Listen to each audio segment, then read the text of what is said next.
आज हम एक बहुत गहरे और शायद थोड़े रहस्यमय विषय में उतरने वाले हैं।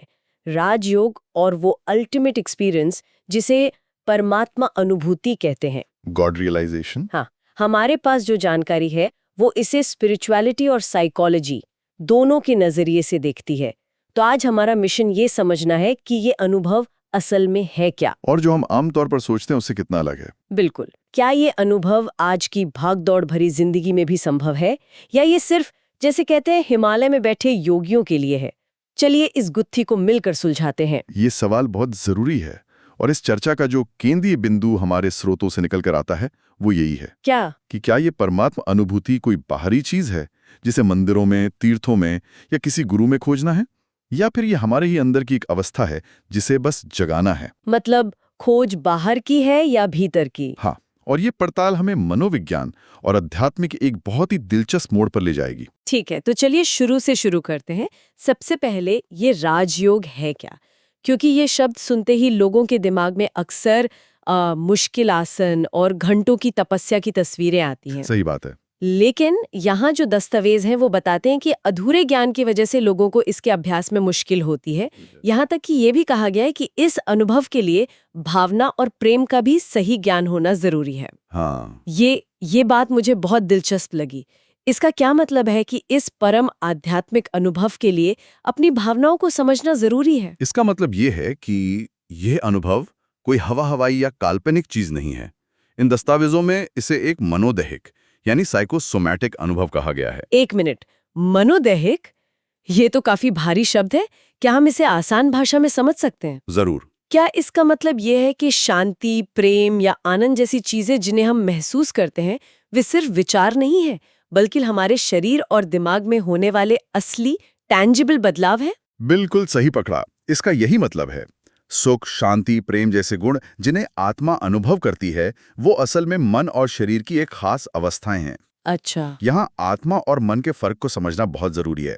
इन लेखों के अनुसार आत्मा दृष्टा है, यानी वो चेतना जो देख रही है, जो अनुभव कर रही है। ओके। और मन क्या है? मन विचार तरंगों का क्षेत्र है। वो एक स्क्रीन की तरह है जिस पर विचार आते जाते रहते हैं। मन आत्मा का एक बहुत शक्तिशाली औजार है, पर वो खुद आत्मा नहीं है। अच्छा, तो ये वैसा ही है जैसे हम कोई फिल्म देख रहे हैं। हम देखने वाले हैं और स्क्रीन पर जो चल रहा है वो मन है, हम स्क्रीन नहीं है। बहुत अच्छा उदाहरण है। और जब विचार पूरी तरह शांत हो जाते हैं, जब स्क्रीन एकदम खाली हो जाती है, तो ऐसा लगता है जैसे मन है ही नहीं।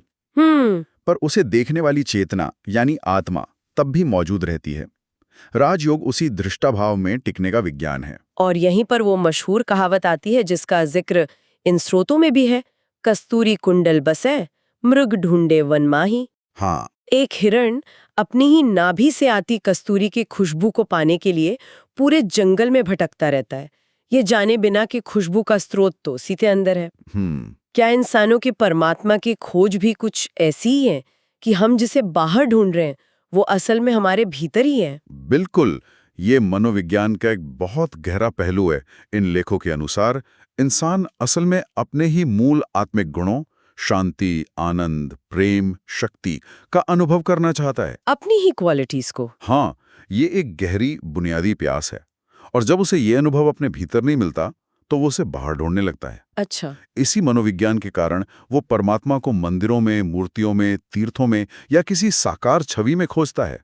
इसे सगुण भक्ति का मनोविज्ञान कहा गया है। लेकिन रुकिए, जी, यहाँ एक विरोधाभास जैसा लगता है। कैसा? एक तरफ हम कह रहे हैं कि सब कुछ अंदर है और दूसरी तरफ स्रोतों में ये भी जिक्र है कि हिमालय जैसी जगहों के खास विद्युत चुंबकीय क्षेत्र यानी इलेक्ट्रोमैग्नेटिक फील्ड्स ध्यान में मदद कर सकते हैं। अगर सब कुछ अंदर ही है तो फिर बाहरी जगह का इतना महत्व क्यों? ये एक बहुत अच्छा सवाल है और ये विरोधाभास नहीं बल्कि प्रक्रिया का एक हिस्सा है। अच्छा। इसे समझने के लिए हमें ऊर्जा के परावर्तन का नियम समझना होगा, जिसका जिक्र यहाँ किया गया है। हमारा मन स्वभाव से बहुत चंचल है ना? बहुत ज्यादा। वो बाहर की ओर भागता है, उसे सीधे अंदर लाना बहुत मुश्किल है। तो शुरुआती साधकों के लिए बाहरी आलंबन, जैसे किसी बिंदु पर, किसी मूर्ति पर या यहाँ तक कि किसी शांत जगह के वातावरण पर ध्यान लगाना, एक ट्रेनिंग व्हील की तरह। हाँ, एक ट्रेनिंग व्हील की तरह काम करता है। मतलब ये हमारे बंदर जैसे मन को शांत करने की एक तरकीब है कि चलो तुम्हें बाहर ही भागना है तो कम से कम एक जगह पे टिक कर भागो। ठीक इसी तरह जब मन को कुछ समय के लिए किसी एक बाहरी चीज पर एकाग्र किया जाता है तो जो मानसिक ऊर्जा हजारों दिशाओं में बिखरी हुई थी वो धीरे धीरे एक जगह इकट्ठा होने लगती है। और फिर उस एक जगह से उसे भीतर की ओर यानी आत्मा की ओर मोड़ना आसान हो जाता है। ये बेचैन मन को शांत करके अंतर्मुखी बनाने की एक तकनीक है। तो हिमालय का वो खास क्षेत्र बस एक सहायक है, मंजिल नहीं। बिल्कुल, मंजिल तो भीतर ही है। ठीक है, तो ये साफ हो गया कि यात्रा पूरी तरह से आंतरिक है। अब यहाँ एक और बहुत बारीक फर्क बताया गया है जो मुझे लगता है ज्यादातर लोग नहीं जानते होंगे। आत्मिक अनुभूति यानी सेल्फ रियलाइजेशन और परमात्मा अनुभूति यानी गॉड रियलाइजेशन के बीच का फर्क, क्या ये दोनों एक ही हैं या इनमें कोई अंतर है? इन दस्तावेजों के मुताबिक ये एक ही सिक्के के दो पहलू नहीं हैं, बल्कि इनके बीच एक क्वांटम लेवल का अंतर है। क्वांटम लेवल, आप फिर से एक भारी शब्द ले आए। इतना सूक्ष्म और बुनियादी है कि सतह पर नजर नहीं आता। जैसे एक अच्छी क्वालिटी की तस्वीर और एक सुपर हाई रेजोल्यूशन 8K तस्वीर में फर्क होता है। वाह, क्या उदाहरण है। दोनों है एक ही चीज की तस्वीर, पर गहराई और स्पष्टता में जमीन आसमान का अंतर है। आपने इसे बिल्कुल सही समझा है। आत्मिक अनुभूति अपने ही मौलिक गुणों शांति, प्रेम, आनंद का अनुभव है। ये अवस्था अपने आप में इतनी शक्तिशाली और आनंदमयी होती है कि यहाँ एक बहुत बड़ा खतरा होता है। खतरा? कैसा खतरा? कई साधक इसे ही अंतिम मंजिल समझकर रुक जाते हैं। उन्हें लगता है बस यही तो पाना था, अब और क्या चाहिए। अरे वाह, मतलब ये इतना पावरफुल एक्सपीरियंस है कि साधक को लग सकता है कि वो मंजिल पर पहुंच गया, जबकि वो शायद अभी आधा ही रास्ता है। ये तो थोड़ा डरावना भी है। हाँ, और यहीं पर परमात्मा अनुभूति का फर्क सामने आता है। परमात्मा अनुभूति इसी आत्मिक अनुभूति की पराकाष्ठा है, उसकी सर्वोच्च अवस्था। ओके। इसे बीज और वृक्ष के एक बहुत सुंदर उदाहरण से समझाया गया है। आत्मा एक चैतन्य बीज है।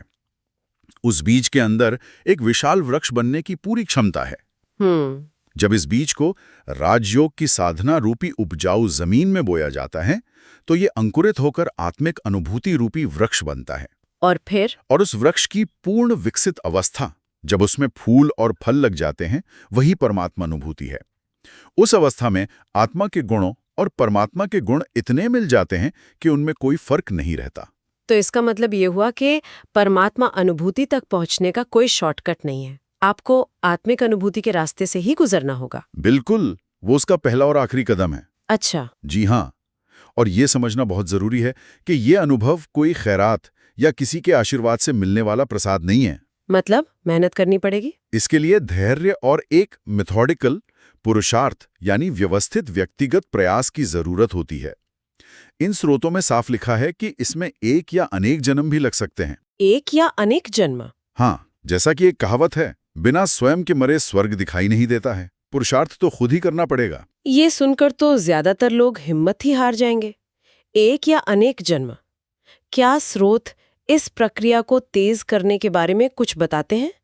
क्योंकि आज की दुनिया में किसके पास इतना सब्र है? सब्र तो रखना पड़ता है, लेकिन रास्ते अलग अलग हो सकते हैं जो अलग अलग स्वभाव के लोगों के लिए ज्यादा कारगर हों। अच्छा। मंजिल एक है, पर वहां तक पहुंचने के लिए गूगल मैप्स की तरह कई रास्ते हैं। स्रोतों में मुख्य रूप से 3 तरह के साधकों और उनके मार्गों का जिक्र है। ओके, ये दिलचस्प है। कौन से हैं वो 3 रास्ते? पहला है ज्ञान मार्ग। ये उन लोगों के लिए है जिनका स्वभाव बौद्धिक और तार्किक होता है। इसमें मैं हूं या अहम ब्रह्मास्मि, मतलब मैं ही ब्रह्म हूं, इस पर ध्यान केंद्रित होता है। इसका लक्ष्य तू यानी परमात्मा को मैं यानी आत्मा में विलीन करना है। अच्छा, तू को मैं में मिलाना। हाँ, साधक स्वयं को ही केंद्र बनाकर साधना करता है और अपनी ही आत्मिक सत्ता में स्थित होने का अभ्यास करता है। ये तो बहुत ज्यादा आत्म केंद्रित लगता है। और दूसरा मार्ग जो शायद ज्यादातर लोग अपनाते हैं, वो भक्ति वाला होगा। बिल्कुल, दूसरा मार्ग है भक्ति मार्ग, जो भावनात्मक और हृदय प्रधान लोगों के लिए है। इसमें तू ही तू है का भाव मुख्य होता है। मतलब मैं कुछ नहीं। हाँ, यहाँ लक्ष्य मैं को तू यानी परमात्मा में विलीन कर देना है।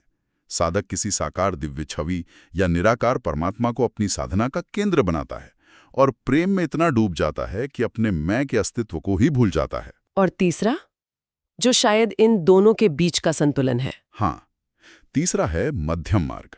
इसे सबसे व्यवहारिक मार्ग माना गया है, खासकर आज के समय में। प्रैक्टिकल मतलब? हाँ, प्रैक्टिकल।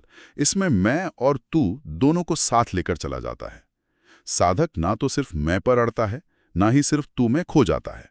वो आत्मा और परमात्मा के बीच एक संबंध को स्वीकार करता है। जैसे? परिणाम एक ही है, अहंकार का मिटना। अहंकार का पूरी तरह से मिट जाना। जब मैं और तू का भेद मानसिक स्तर पर नहीं रहता, तब वो एकत्व की अवस्था बनती है। ठीक है, अब यहाँ एक ऐसी बात आती है जिसने मेरा दिमाग सच में घुमा दिया। अच्छा? स्रोत बताते हैं कि इस यात्रा में 2 मुख्य सहायक तत्व हैं, स्वमान, सेल्फ रिस्पेक्ट और संपूर्ण समर्पण। Total surrender. हाँ। ये सुनने में एक दूसरे के एकदम विपरीत लगते हैं। एक में स्व यानी खुद पर जोर है और दूसरे में स्व को मिटाने पर। ये तो ऐसा है जैसे कोई कहे कि दिल्ली पहुंचने के लिए आप उत्तर में भी जा सकते हैं और दक्षिण में भी। ये कैसे काम करता है? ये वाकई एक आकर्षक विरोधाभास है और इसका जवाब अहंकार की प्रकृति में छिपा है। अहंकार की प्रकृति में? हाँ।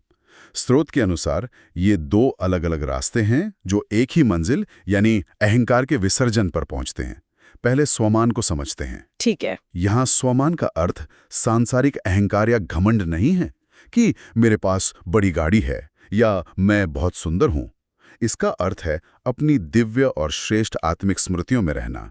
मैं एक शांत स्वरूप आत्मा हूं, मैं एक शक्तिशाली आत्मा हूं। अच्छा। जब चेतना में लगातार ये दिव्यता बनी रहती है तो छोटे मोटे सांसारिक अहंकार के लिए जगह ही नहीं बचती। अच्छा, तो ये अपने ईगो को डिवाइन ईगो से बदलने जैसा है ताकि वो छोटा तुच्छ वाला ईगो खत्म हो जाए। सही। और दूसरा रास्ता है समर्पण। इसका अर्थ है मैं और मेरा का भाव पूरी तरह से छोड़ देना। सब कुछ तेरा। हाँ, यह शरीर मेरा नहीं, ये विचार मेरे नहीं। जो हो रहा है वो तेरी इच्छा से हो रहा है। जब कर्तापन का भाव ही नहीं रहता तो अहंकार टिकेगा किस पर? बात तो सही है। तो आप देखें, एक रास्ते में साधक अपने श्रेष्ठता को स्वीकार करके अहंकार को पार करता है और दूसरे में अपनी पहचान को परमात्मा में विलीन करके।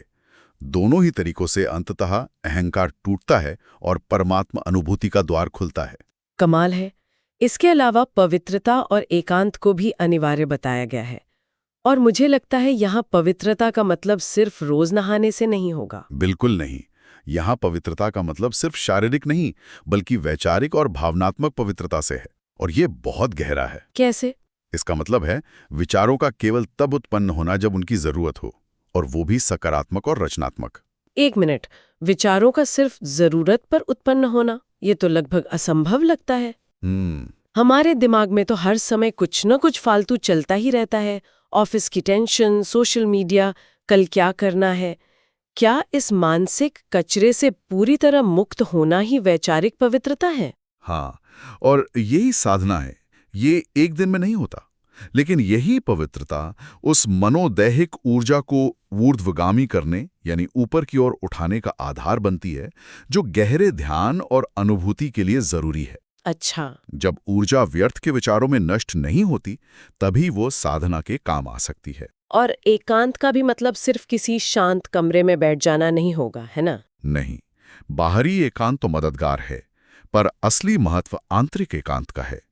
मन की ऐसी अवस्था जिसमें सिर्फ एक मतलब आत्मा या परमात्मा के होने का ही अनुभव हो, चाहे बाहर कितना भी शोर हो। हाँ, बाहर भले ही बाजार का शोर हो, पर भीतर एक शांति हो। जब बाहरी और आंतरिक दोनों एकांत मिलते हैं, तब स्वयं में प्रवेश करना और उस परम अनुभव को पाना सहज हो जाता है। तो अगर हम इस पूरी चर्चा को समेटें तो इसका सार क्या निकलता है? मेरे लिए तो सबसे बड़ी बात यही है कि परमात्मा अनुभूति की खोज कोई बाहरी तीर्थ यात्रा नहीं, बल्कि एक बहुत गहरी आंतरिक वैज्ञानिक प्रक्रिया है। हाँ, यह अपने ही असली स्वरूप को पहचानने और उसमें टिकने की कला है। बिल्कुल। और इसके लिए रास्ते कई हो सकते हैं, ज्ञान, भक्ति या दोनों का मिश्रण, पर सभी का लक्ष्य एक ही है, उस मैं को मिटाना जो हमें हमारे असली स्वरूप से अलग करता है। स्रोत बार बार इस बात पर जोर देते हैं कि आत्मिक अनुभूति ही परमात्मा अनुभूति का दरवाजा है, और ये कोई लॉटरी नहीं है। ये एक बहुत असशक्त करने वाली बात है। ये जिम्मेदारी वापस साधक पर डालती है, बजाय इसके कि वो किसी बाहरी चमत्कार या गुरु की कृपा पर निर्भर रहे। हाँ, ये राजयोग को एक धर्म या पंथ से ज्यादा एक विज्ञान बना देता है, जिसका अभ्यास कोई भी कहीं भी कर सकता है। सही कहा। ये किसी के दावों या प्रलोभनों पर आधारित नहीं है, बल्कि एक स्पष्ट आंतरिक प्रक्रिया पर आधारित है, और इसी से हमारा अंतिम विचार जुड़ा है। अच्छा। इस पूरी चर्चा में हमने ज्ञान, समझ और विश्लेषण की बात की, लेकिन इन स्रोतों में एक बहुत बड़ी चेतावनी भी दी गई है। वो क्या है? चेतावनी ये है कि बौद्धिक ज्ञान यानी इंटेलेक्चुअल नॉलेज कभी-कभी सबसे बड़ी बाधा बन सकता है। ज्ञान बाधा बन सकता है? हाँ, मैं बहुत कुछ जानता हूँ, मैंने सारे ग्रंथ पढ़ लिए हैं।